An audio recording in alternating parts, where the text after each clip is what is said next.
Hey guys, welcome back to Me Being Cheap. It is a Saturday morning or it's actually afternoon now. I am canning some butternut squash and I'm going to spin the camera around here in a minute and show you what Michael's working on. But we are going to talk about deer hunting and how this is a way that you can save some money on your meat bill. So deer meat, it's a wild meat, and no artificial things are added to it because it is feasting on a natural diet. So it is a leaner meat, it is a little bit healthier. And so you do have to have the weapon to obtain the deer. This particular one was obtained with a crossbow. And it's just a good value if you've got those skills, or if you don't have them, learn the skills and make use of a hunting license, because you do have the ability, once it's open season, you could pick up at least one, sometimes more than that, and get your freezer full of meat. And Michael's going to talk to you a little bit about processing your own meat, so then you don't have the expense of taking it to a locker. So let me spin this camera around. And you're live. Hello everybody, I'm Michael. Like Cindy said, processing your own meat can take you quite a ways with a minimal amount of stuff. This particular meat grinder I got at Walmart probably 25-30 years ago, and it works absolutely fantastic. So you don't, and I think I paid like $60-70 for it at that time.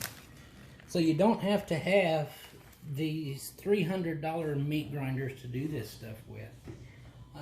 Then of course we got all of our bags, which I think Cindy did a previous video on our meat sealer, vacuum sealer rather.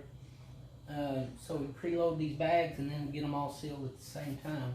But the way that I've done these cuts, as you see, I've got several bags here of stew meat, and then lots of ground beef, or ground deer rather, that I mixed. I'd gotten a roast, beef roast last week, and I got one intentionally with a high fat value on it so that I could trim the fat from that and actually grind it into the deer meat. So there's about a 10% beef fat in the deer meat.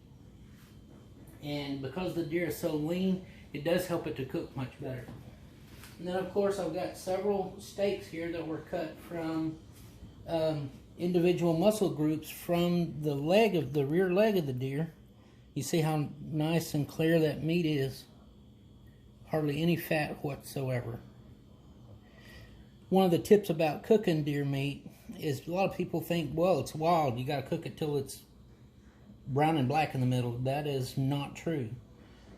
With deer meat, you cook it high and quick, and a little bit of red in the middle actually is a good thing. I'm going to reference a guy that I watch on Netflix named Steve Parnell, and he has Meat Eater is the name of his program. He's got a lot of wonderful recipes on how to prepare wild game. So we've got these. Then of course we got the back strap. Everybody's beloved deer sugar is what it's called, because these are extremely tender. And then these here are the I guess you could say the calves and forearms from the deer. The same gentleman, Steve Purnell on Meat Eater, uses these to make a dish called ossobuco. I've never done that, and this is extremely tough meat generally. I will usually grind it, so I don't let any meat go to waste. So I'm